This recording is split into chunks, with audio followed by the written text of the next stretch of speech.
sore, selamat malam, dimanapun Anda berada.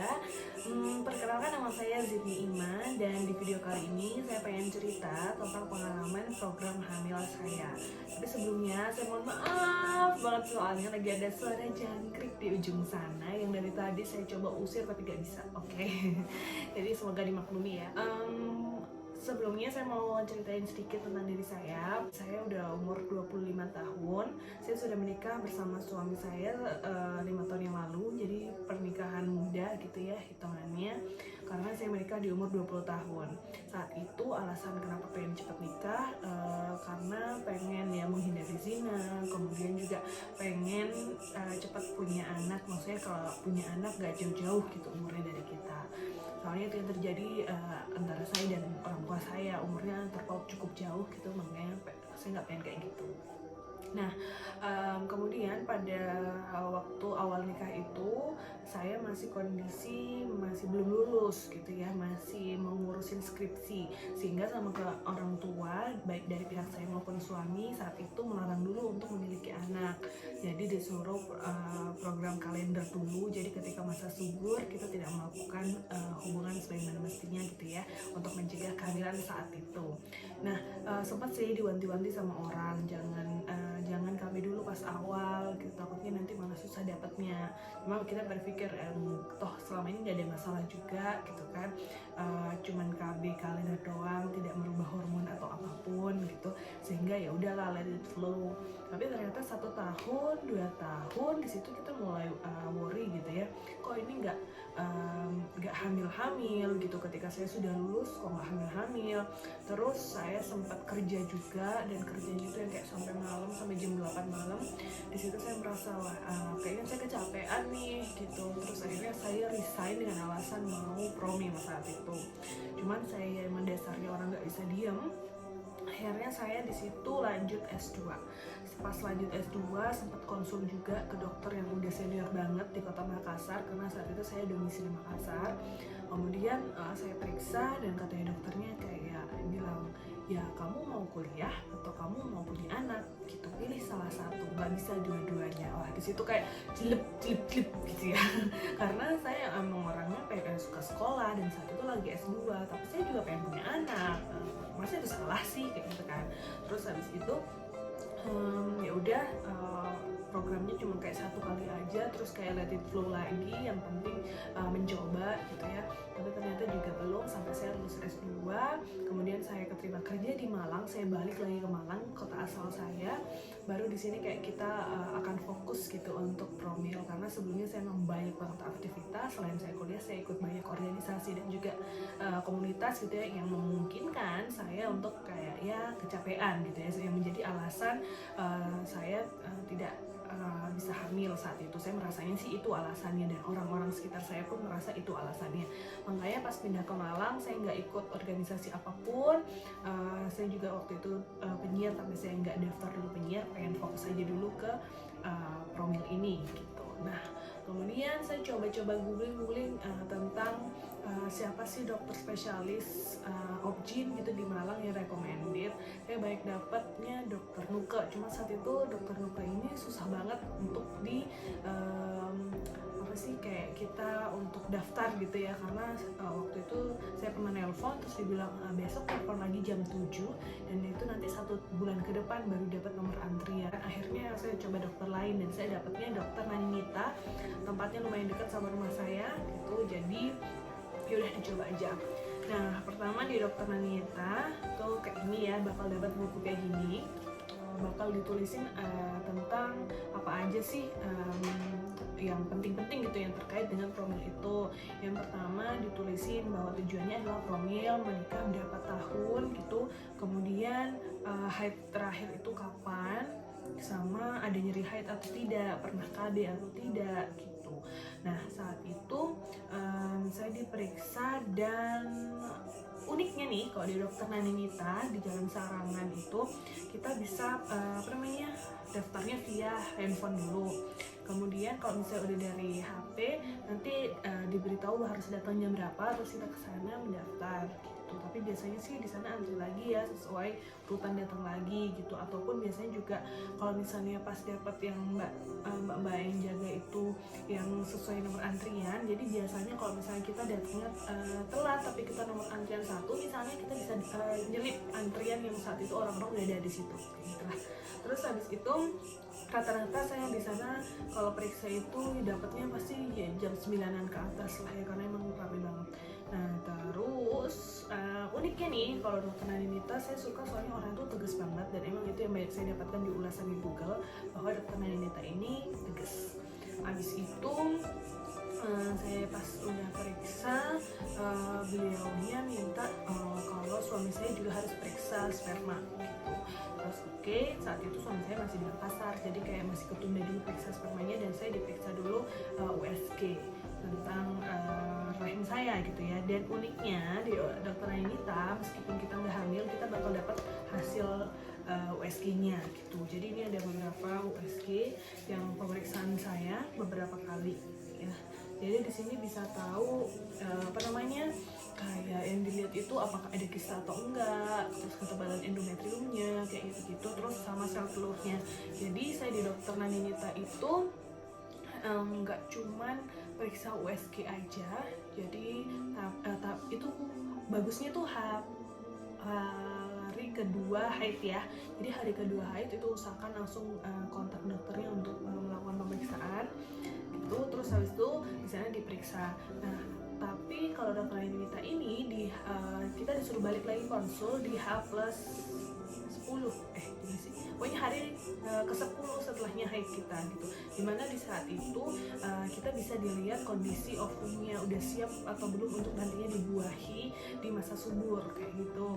Nah pemeriksaannya adalah transvaginal, dimana transvaginal ini jadi ada alatnya yang bakal dimasuki melalui vagina yang pasien gitu, kemudian untuk mengukur kalau saya sih diukur itu ukuran sel telurnya. Nah pada saat itu diperiksa sel telur, saya udah beberapa kali sih diperiksa sel telur, dan kondisinya saat itu dikatakan bahwa sel telurnya ini belum cukup matang gitu ya, harusnya itu 2,6 kalau nggak salah ukurannya, saya lupa satuannya apa ya, intinya 2,6 ya, kalau aja milimeter gitu ya anggap aja itu. Nah saat itu kondisinya itu saya selalu di bawah 2, jadi 1,8, 1,6 kayak gitu di hari ke-10. Dan kalau analisis saya sendiri nih pribadi merasa itu mungkin ya wajar aja, karena siklus saya itu adalah siklus yang panjang, saya sampai 6 minggu baru haid di saat itu. Jadi siklus saya tuh setiap 6 minggu, jadi kemungkinan memang pas hari ke-10 itu sel telur saya belum matang kayak gitu. Nah terus sempat di resepin sama dokter Naninita banyak obat-obatan ya, ada yang hormon, terus ada yang vitamin gitu. Terus ya rutin sih diperiksa, cuman itu saya pernah periksa itu bulan September. Habis itu juga periksa suami, jadi periksa suami nih, jadi saya periksa di Simale, periksa sperma, kemudian dari situ jadi kayak disuruh masturbasi ya suaminya. Habis itu nanti diperiksa, dan untuk persyaratnya itu maksimal 3 hari 3 hari itu tidak boleh berhubungan, baru boleh diperiksa gitu. Terus habis itu kondisinya pas dibaca hasilnya sama dokter Naninitanya, dibilang sih hasilnya gak apa-apa kayak gitu, mungkin kecapean aja karena saat itu suami saya baru datang dari Makassar habis itu periksa, jadi nggak ada apa-apa yang dikasihkan ke suami. Terus kembali lagi saya periksa setiap hari kedua haid, selalu ke sana. Setiap hari ke-10 juga untuk meriksa ovum, dan selalu hasilnya kayak gitu, katanya ovumnya belum cukup besar. Terus sampailah ke bulan Desember. Terus di bulan Desember itu dokter Naninita udah nggak ngeresepin lagi obat-obatan hormonal. Jadi selalu dia bilangnya kayak ya udah sabar aja, kita sambil cari masalahnya di mana kayak gitu. Terus dia saat itu cuma ngeresepin saya vitamin E. Nah karena cuma diresepin vitamin E, terus kayak saya mikir ya kalau vitamin E doang mah saya nggak perlu kesini kayaknya ya gitu. Saya coba aja sendiri terus konsumsi vitamin E. Jadi waktu di Makassar dulu saya emang sempat konsumsi Folavit sama vitamin E, tapi nggak teratur, karena emang orangnya saya tuh nggak rajin-rajin banget ya soal kayak gitu tuh ya mesti kelupaan gitu. Jadi pas ini di Malang saya coba, oh iya berarti saya harus konsumsi vitamin E teratur gitu ya, dan saya memilih untuk tidak ke dokter lagi. Mulai bulan Desember itu saya program sendiri, saya coba herbal, saya coba programnya Dewi Yul saat itu yang konsumsi jeruk, dan itu sangat menyiksa. Jadi jeruk itu adalah jeruk nipis yang ada hitungannya, mungkin kalian kalau mau cobain juga boleh gitu ya, itu katanya sih detoksifikasi juga pakai jeruk nipis, jadi ada hitungannya, ada polanya gitu. Tapi setelah saya konsumsi berdua sama suami, dan itu kecut banget yang kayak sampai berapa sih ya, 24 butir, dan itu nggak boleh dikasih apapun, kayak 24 butir diperes, itu tangan udah sampai sudah sakit gitu. Terus langsung diminum langsung tanpa tanpa air gitu ya, langsung diminum, kecut banget. Tapi ya udahlah, dicoba ikhtiar gitu ya, mumpung ditemenin juga sama suami. Sampai pernah waktu itu saya ke Surabaya, lagi apa ya saat itu, suami lagi tes kalau nggak salah ya, pokoknya lagi ke Surabaya, tapi tetap kita harus konsumsi itu. Jadi di Surabaya nyari pasar lah, nyari pisau lah gitu. Jadi di dalam hotel kita potong-potong jeruk nipis sambil meres-meres gitu ya, dan konsumsi supaya teratur di program jeruk nipis itu. Ternyata habisnya program itu selesai, nggak ada yang keluar, nggak ada reaksi apapun dari tubuh saya gitu. Kalau katanya orang-orang sih, ulasannya bilang bahwa kalau habis konsumsi itu biasanya ada yang keluar gitu sebagai detoksifikasi itu tadi, tapi kalau di saya nggak ada apa-apa, dan di situ ya alhamdulillah gitu ya, berarti kan nggak ada masalah. Oke, lanjut lagi. Terus habis itu kita konsumsi zuriat. Jadi zuriatnya mumpung dapat dari waktu itu baru pulang dari umroh, jadi zuriatnya buah zuriat asli ya, dibelah jadi dua gitu. Terus habis itu dikasih air, direbus. Jadi direbusnya dari full panci itu sampai setengah. Habis itu dikonsumsi, jadi kayak warnanya warna-warna merah-merah kecoklatan gitu. Nah, habis itu dikasih madu, dan itu diminum setiap pagi sama malam, dan itu cukup teratur 2 bulan waktu itu. Kemudian juga setiap hari itu konsumsi air kelapa di jus sama kurma. Nah, itu dikonsumsi juga buat detox juga pas haid. Dan alhamdulillah dari mulai bulan Januari itu ya sampai ke bulan Maret itu teratur terus haidnya itu. Jadi bukan 28 hari sih, sampai 32 hari, tapi teratur. Jadi kayak misalnya bulan ini tanggal 8, bulan depannya tanggal 10, bulan depannya lagi tanggal 12 gitu. Jadi itu teratur. Habis itu pas masuk ke bulan April ini tiba-tiba gak teratur lagi. Jadi pas haidnya itu harus di tanggal 12, itu kok gak haid gitu. Terus habis itu coba tes spek itu hasilnya negatif. Periksa lagi, hasilnya negatif lagi. Jadi kayak ya mungkin ini alatnya kali, karena kalau baca-baca itu kan kemungkinan ada alatnya juga gitu ya yang bermasalah. Jadi yang mikirnya mungkin alatnya aja. Terus itu ternyata telat itu sampai 10 hari. Jadi di situ tuh orang tua udah bilang, oh ini kayaknya hamil nih, kayak hamil. Suami juga bilang gitu. Saya pun juga merasa kayaknya ini hamil nih. Tapi kok nggak ada tanda-tanda, kalau saya googling gitu ya, tanda-tanda kehamilan itu nggak ada sama sekali. Terus uniknya itu saya tiap kalau misalnya udah lama nggak haid gitu ya, terus tiba-tiba saya berhubungan, besoknya itu pasti haid kayak gitu. Jadi itu terjadi pada bulan ini, bulan April. Jadi setelah saya 10 hari lewat terus berhubungan, tiba-tiba besoknya langsung keluar gitu. Nah, terus pas keluar yang kayak apa gitu ya, apalagi sih yang salah gitu. Saya itu juga udah diet karbo gitu ya. Saya udah nggak makan nasi 3 bulan ini, jadi cuma makan sayuran, lauk aja sama buah kayak gitu.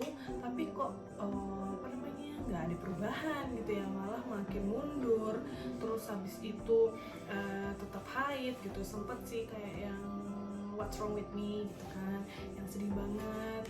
terus takut ngecewain orang tua juga, karena katanya orang tua udah sampai kayak mimpi-mimpi gitu bahwa saya punya anak gitu, tapi ternyata belum saatnya. Nah, akhirnya saya googling tentang banyak cerita-cerita di internet tentang program hamil gitu, kemudian ternyata banyak orang yang kasusnya kayaknya lebih parah nih daripada saya gitu, dan kayaknya waktunya untuk saya introspeksi diri. Mereka aja masih struggling gitu ya, masih mau berusaha, terus kenapa kok saya kayak gini, cengeng, saya nangis gitu kan.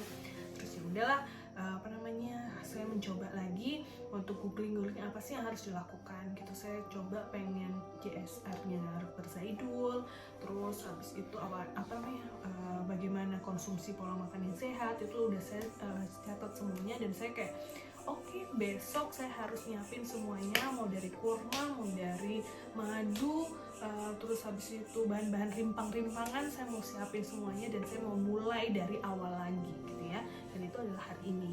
Jadi ya hari ini saya mencoba sama suami untuk keliling Malang cari bahan-bahan itu semua dan mau memulai semuanya.